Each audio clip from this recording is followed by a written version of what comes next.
Okay, class, please stand up and Marimi, please lead a prayer.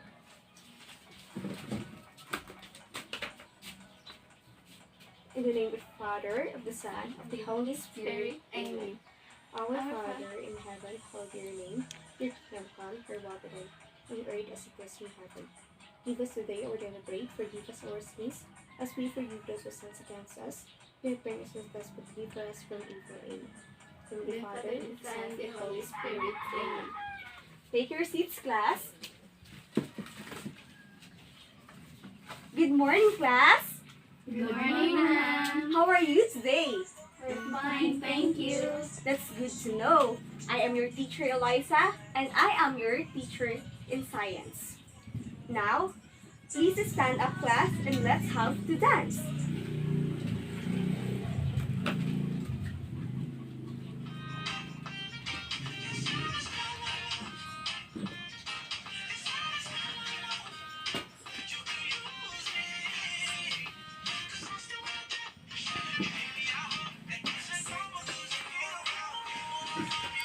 Then, thank you, class.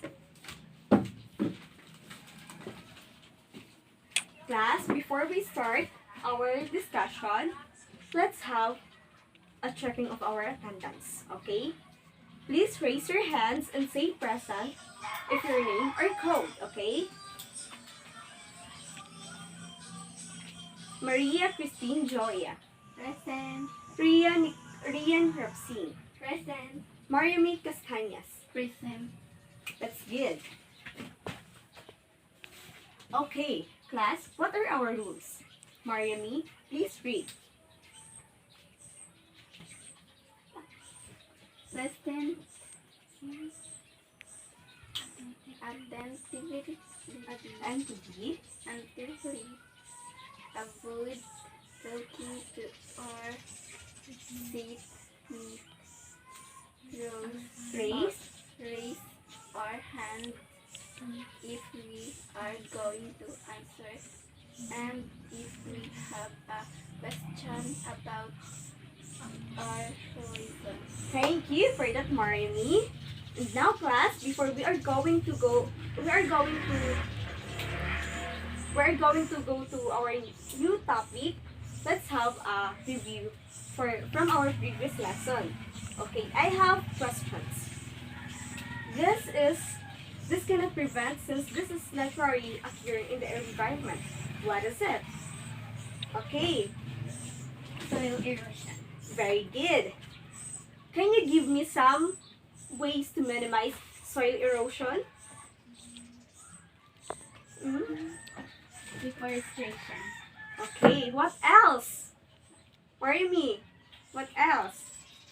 Okay, Grazing. good. Very good. How about you? Okay, Natural vegetation. very good, class. That's correct. And now, class, do you want to play a game? Yes. Very good. Now I have here some questions that you need to answer. First, I will read the questions. Then after that, you will answer. Okay, class? Do you understand? Yes, ma'am. So listen carefully. What comes down but never goes up? Okay? Rain. Very good. I have an eye, but I cannot see. I rotate, but I'm not the earth. I have not dynamite, but I can destroy buildings. What I am? Okay. Thunderstorm. Very good. And now the last question. You can hear me rumble after a flash of lightning. I am named after Thor, who's the nurse of these things. What I am? Thunder. Very good. That's all correct, class. And now I will show you something. I have to show you something now, class. What can you say about these two pictures? A typhoon. Very good. That's a typhoon. As you can see, this is a picture of, of something in the it's like a storm that in the later, or I don't know, but in the Philippines. Okay, class. Our lesson for today is all about public storm signals. Public storm warning signals are raised to warn the public of incoming weather disturbances. Once a storm signal is raised, conditions are not yet necessarily felt in the given area. So it means, class, kung yung pag-asa ay nagre-raise na ng mga signal number 1 or signal number 2, hindi ka agad yung nararamdaman sa isang lugar. Ganun siya. And class, I have chart here, then try to analyze what is on the chart. I have questions. What are on the chart that I posted? No damage. It's about public storm signals. Okay, that's correct. And why do we have public storm signals? To warn the public of incoming weather disturbances. Very good. And then, storm signal or tropical cyclone wind signal number 1 has a winds of 30 to 60 km per hour, and it is expected at 36 hours. And then, the impact of the winds of it is no damage to very light damage. Class, kapag winds, ang ibig sabihin nito ay bugso ng hangin. At kapag lead time naman, kung kailan siya darating in that given area. Kasi, di ba, yung bagyo, hindi naman siya kaagad dumarating, di ba? Kasi nga, hindi siya kaagad na-feel in that given area. So, the impacts of the winds of it is no damage to very light damage. At saka, the damage to vegetation of the storm signal number 1 is twigs and branches of small trees may be broken. Class, what is the winds of storm signal number 1? 30 to 60 km per hour. Very good. And what would be the impacts of the winds of signal number 1? No damage to very light damage. Very good. That's correct. And now, let's proceed to tropical cyclone number 2 or storm signal number 2. It has a winds of 61 to 120 km per hour, and it may be expected at 24 hours. And also, the impacts of the winds of it is light to moderate damage. And so signal number 2, class, is storm surge is possible at coastal areas. So dito na nagsisimula na kapag halimbawa may storm signal number 2 na, meron na tayong storm surge na tinatawag. Dito siya nagsisimula. Possible na talaga siya na mangyayari dito. And then, the damaged vegetation of signal number 2 is that some coconut trees may be tackled with few others are broken. Okay, class. What is the winds of signal number 2? And then, what would be the impact of the winds of signal number 2? The winds of signal number 2 is 61 to 120 km, and the impacts of the wind is light to moderate damage. Correct. And also, what is the possible at coastal areas in signal number 2? Storm surge. Very good. Now, let's proceed to tropical cyclone number 3 or storm signal number 3.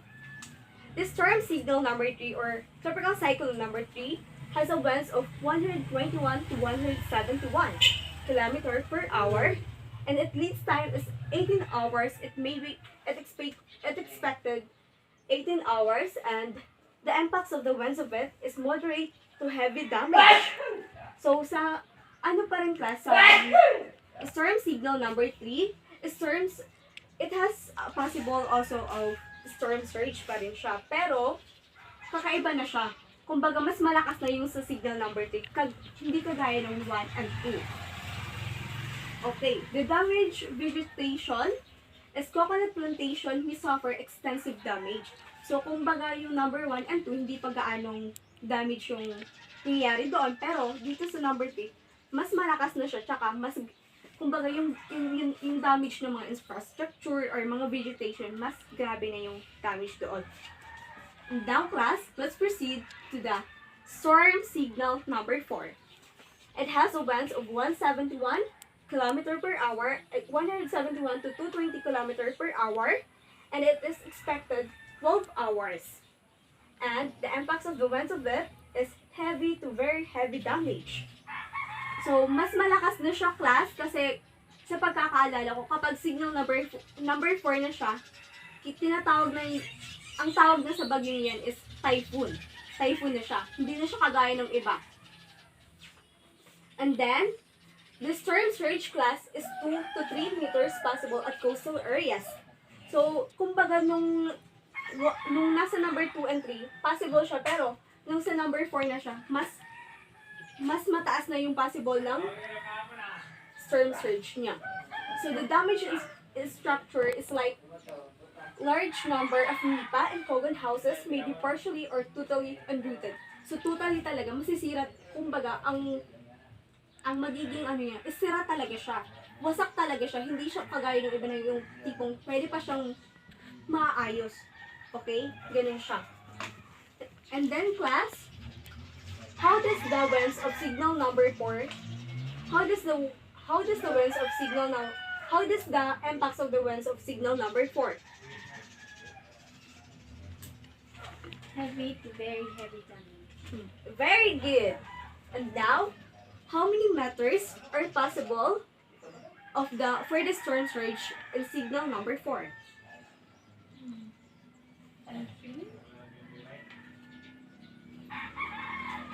3 meters. Very good.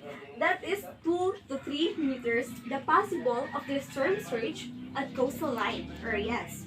And then, let's proceed to storm signal number 5. Storm signal number 5 has a winds of more than 220 km per hour, and it may be expected at 12 hours. And the impacts of the winds is very heavy to widespread damage. So, as in, wasak na wasak talaga yung kumbaga yung mga infrastructure. Hindi talaga siya, kasi kapag storm signal number 5 na kasi siya, class, yung mararamdaman doon in that given locality or in that given area is a super typhoon na siya. Super typhoon na siya. So, pinakamalakas na talaga siya. Siya yung pinakamalakas na bagyo. At saka na signal kapag nag-raise na yung pag-asa ng isang storm signal number 5. So, this storm surge to storm signal number 5 is storm surge to 3 meters possible at coastal areas. A super typhoon will affect the locality. As I said earlier, super typhoon na siya yung signal number 5 class. So, how does the winds of signal number 5? More than 220 kilometers per hour. Very good. And how many hours it is expected? Well, Very good. That is 12 hours. And then, class, before we go to our generalization, what is the impacts of the wind signal number 5? very heavy to widespread damage. Okay. Is storm surge still possible? Yes. Why? Why it is still possible? Because it's a super typhoon. Very good. That's correct. It's very correct, class. And now, how many storms do we have? 5. Very good. We have 5 storms. 5 storms in all.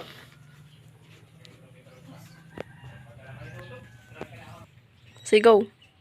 Okay, class. We have also precautionary measures that we need to follow, learn, and remember. Precautionary measures before, during, and after the typhoon. So before the typhoon, we need to learn The precautionary measures before the typhoon is prepare enough food to last for 3 days.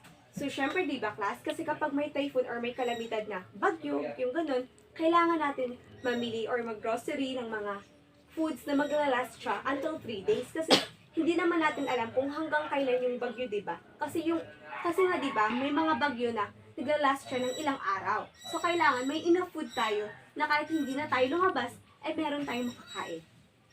And number 2, listen to radio or TV for update on the upcoming typhoon. So, kailangan maging updated tayo kung nasaan na yung bagyo para naman alam natin kung ano yung gagawin natin kapag andyan na yung bagyo or paparating na, malapit na siya sa atin. And number 3, prepare flashlights and extra batteries in case of power interruption. So, syempre, kailangan natin ng flashlights and batteries kasi, syempre, kapag bagyo, may power interruption, di ba? Nagba-brown out dito sa atin.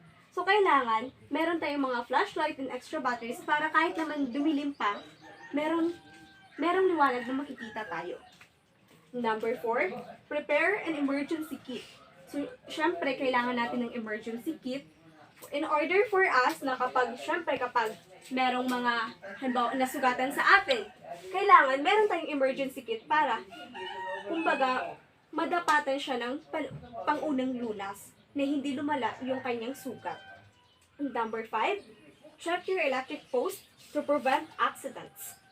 So syempre kailangan nating i-check yung mga poste natin kasi syempre hindi natin naiiwasan yung mga aksidente, di ba?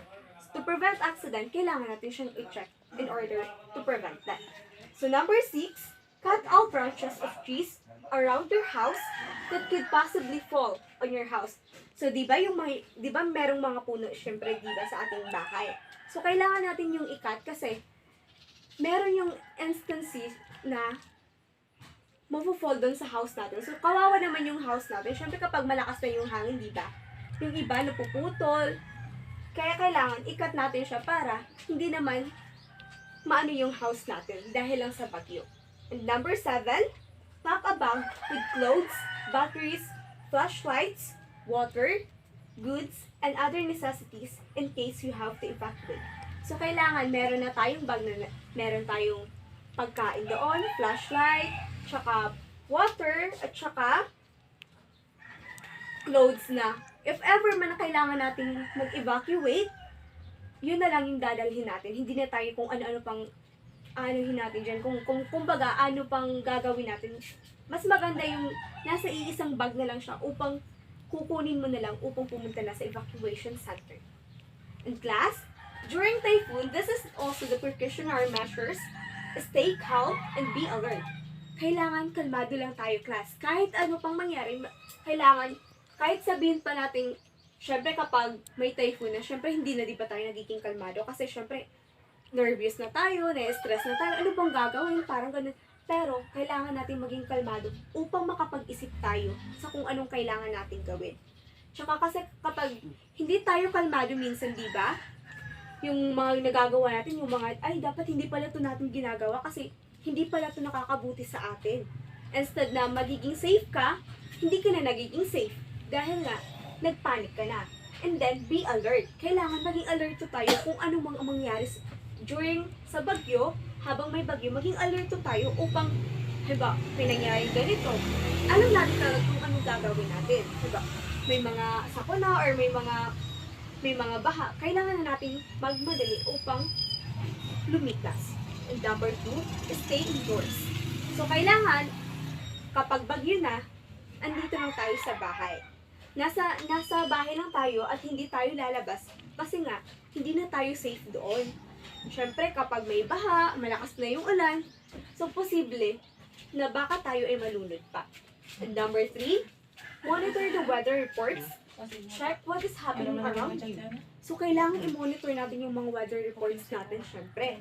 Kasi syempre, upang malaman natin na, yung bagyo malapit na dito sa atin, so kailangan na natin makapaghanda. Kailangan natin mag-imbak ng groceries, at saka kung ano pa. Tsaka kailangan talaga natin malaman kung anong nangyayari sa paligid natin upang hindi tayo maano sa mga kalamidad na, nangyayari na to pero wala tayong alam. So, kailangan alam natin kung ano ang nangyayari sa ating barangay. Number 4, when localities advise you to evacuate, don't sue. So, kailangan, kung yung punong barangay or yung barangay natin ay nagsabi na, uy, kailangan nyo nang mag-evacuate doon sa evacuation center natin, kailangan ay pumunta na tayo doon. Kasi, yung inaalala naman nila ay hindi yung, kumbaga, pansarili lang nila. Kung hindi, inaalala din nila ang ating safety. Then number 5, be ready to evacuate if necessary. So, yun nga yung sabi ko, kailangan merong ng isang bag na puno ng, kumbaga may emergency kit doon, merong water, flashlights, batteries, and then clothes. Na kapag kailangan mag-evacuate, yun na lang yung dadalhin natin. And then after the typhoon class, we need to clean our house from any typhoon dirt. So, syempre pagkatapos ng typhoon, marami tayong, kumbaga, merong mga kalat at kung ano-ano. Kailangan syempre linisin natin yung bahay natin. And number 2, check for any damage brought by typhoon, repair if necessary. So, kailangan natin i-check yung mga damages, diba? May mga nasira sa ating bahay, kailangan natin yung i-check. At saka kung pwede namang i-repair na natin ng mas maaga upang hindi na siya mas masira pa. And number 3, boil your drinking water before drinking for your safety. So, kailangan class na i-boil muna natin yung iinumin nating tubig upang maging safety naman tayo. Kasi diba, kakaano pa lang ng bagyo. Kakaalis pa lang ng bagyo. So, hindi natin alam kung anong meron sa tubig natin. So, in order for us to be safe, kailangan i-boil natin ito upang maging ligtas tayo sa tubig. Number 4, stay away from broken posts. So, kailangan natin, kapag may mga broken ng mga posts dyan, hindi na tayo yung magkakakay pa or what, kailangan na natin umalis doon upang maging safe naman tayo. Post on it. How many sperms do we have? We have 5 stars. Very good. Do we have some precautionary measures to follow? Yes. Yes, we have precautionary measures that we need to follow. What is the importance of the precautionary measures? To be aware para makaiwas sa bagyo. That's correct. Very good.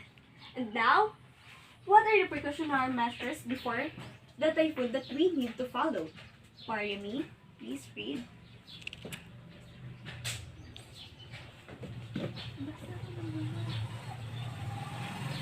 Prepare enough food that lasts for 3 days.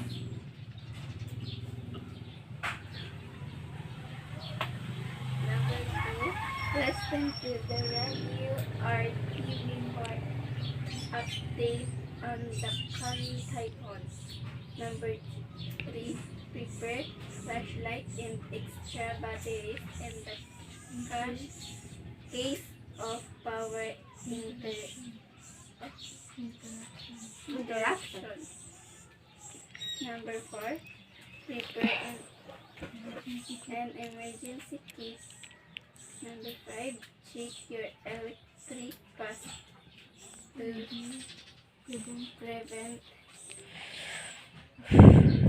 accident.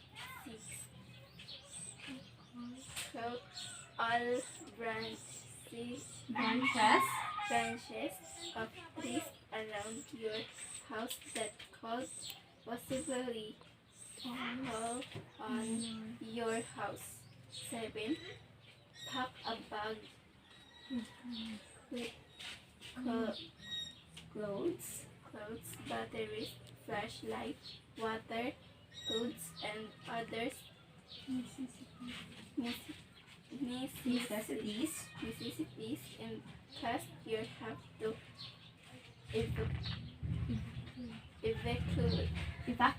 evacuate. Thank you.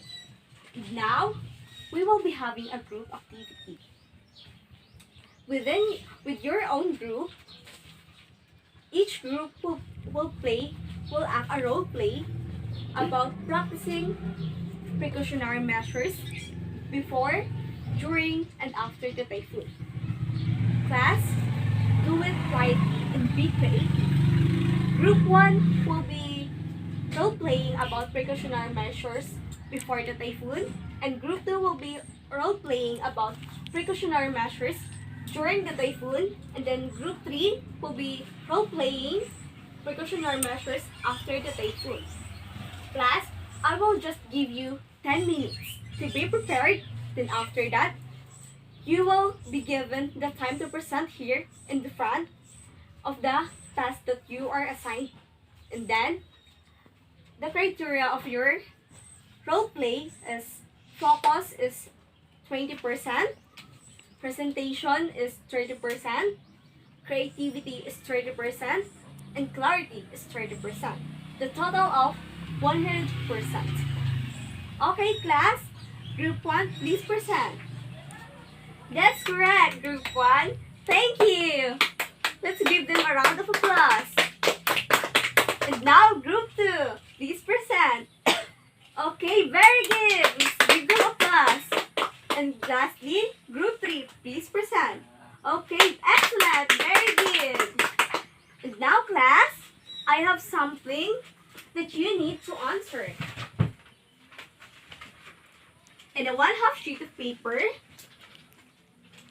And a 1/2 sheet of paper, please answer this.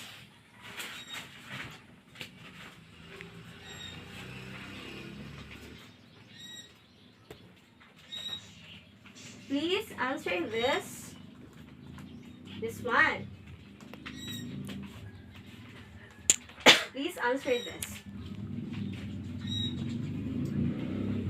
You just need to fill in the blanks that are not here. You need to complete this.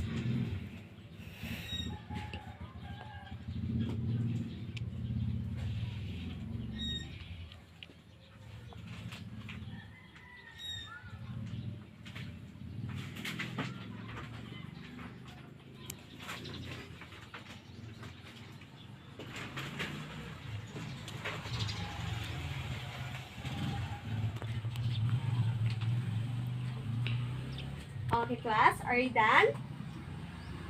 Yes, ma'am. Please pass your papers.